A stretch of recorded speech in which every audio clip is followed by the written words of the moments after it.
So there's a couple of things with the instruments that I found. So this is the tacho, it's the back that you need to look at. So to remove it, you just take off these bolts from behind, and then these slip out.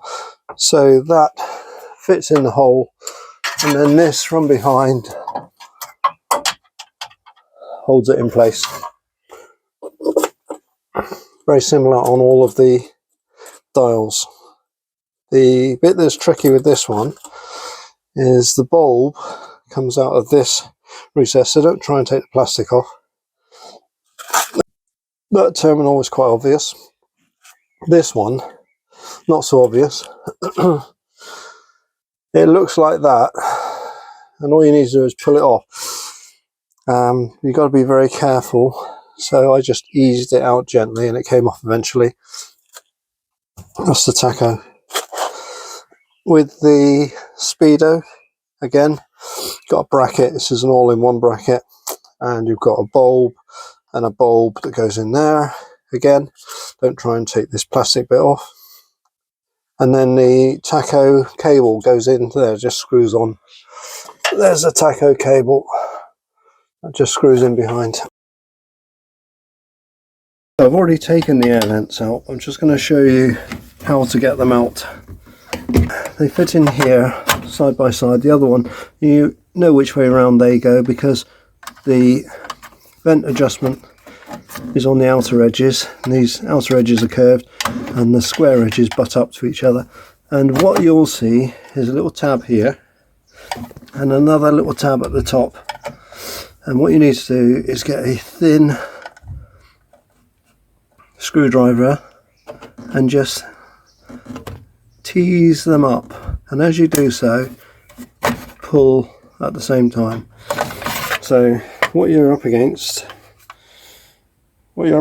is a little lip there. So when you tease them away, you just lift the lip over the edge of the hole itself, and then they just pull out. Now in the back of them, every one that I've dealt with so far, these hoses have come off long before I attempt to get them out. So just reversing it a little bit, if you find that you're not getting any air out of that, check these hoses are still attached to the back of here. I think these are going to go for a deep wash as well before they go back in. So this is one of the heater dials, and I'm just going to take this bolt out here. I'm just going to slacken it off actually, and slacken this bolt off here. Need both hands, I'll get back to you. There we go. Slacken that off a bit there. So out pops that cable. So the temperature and the pressure gauge for the oil, again, you've got a little light here that just pops straight out. The oil pressure just unscrews and no oil comes out of there. It's pumped in once the engine's running, but there's no oil. It's all seeps back into the engine compartment. And this is the one that troubled me for a while. I was trying to get it off, but it doesn't come off this end. It's actually soldered on there, but it goes all the way through. So it goes behind the dashboard, comes out of this part here. Just zoom out a bit so you can see where it is. And then it goes along this wiggly route here into the side of the engine, and that's the water jacket. Now it's below the water line, so I suspect as soon as I take that out, I'm going to dribble water everywhere. So I'm going to have a cork ready to put in the hole.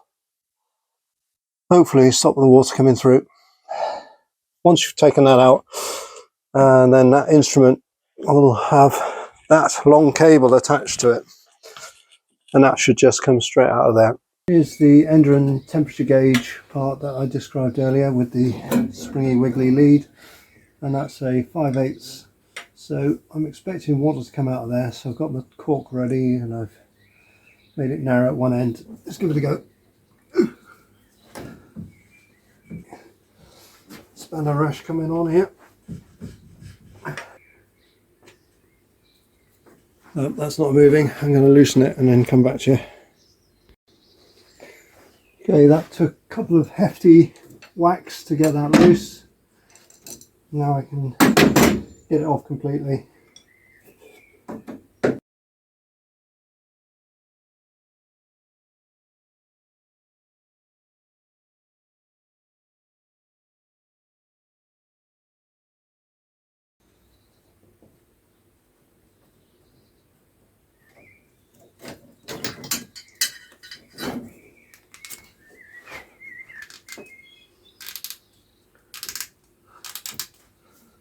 Okay, that's going to have some copper grease on it before it goes back in. Not sure how long that will last because the engine gets quite hot.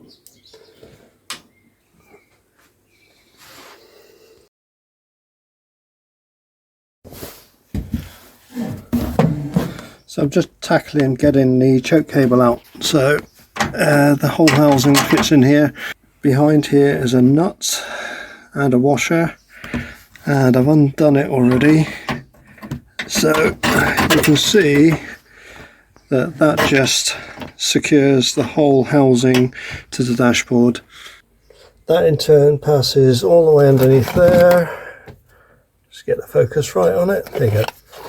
That passes underneath there, goes through the bulkhead just there. And what I'm going to do is disconnect it from the other end where it attaches to the carburetor. I've taken the air filters off of the carburetors so I can see more and then get my hands in there. So here we go. So undo this bolt here, cable comes out. There is a little housing for the cable to go into, and that's attached to this part of the carburetor, or the choke part of the carburetor, and you can see it a bit more clearly there. Basically, once you've loosened off the cable, the whole thing just pulls out of there like this.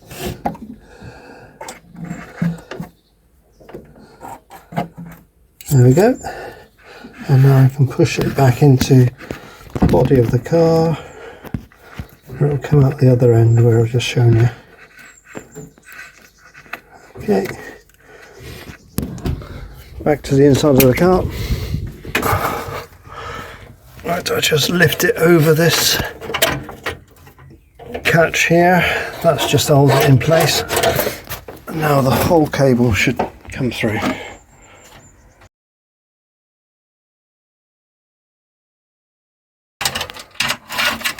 There we go. There's nut and bolt. And there is choke cable removed.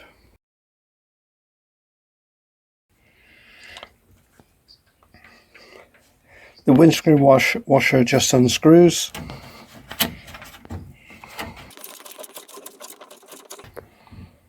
There we go.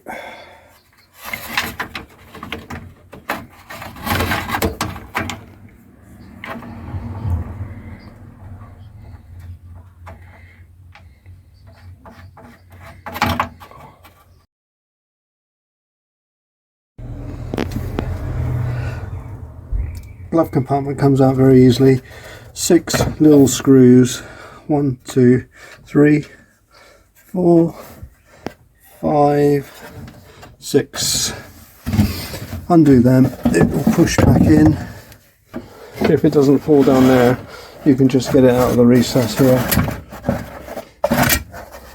like this. So you can see where the screws go. I've lost one of the little attachments.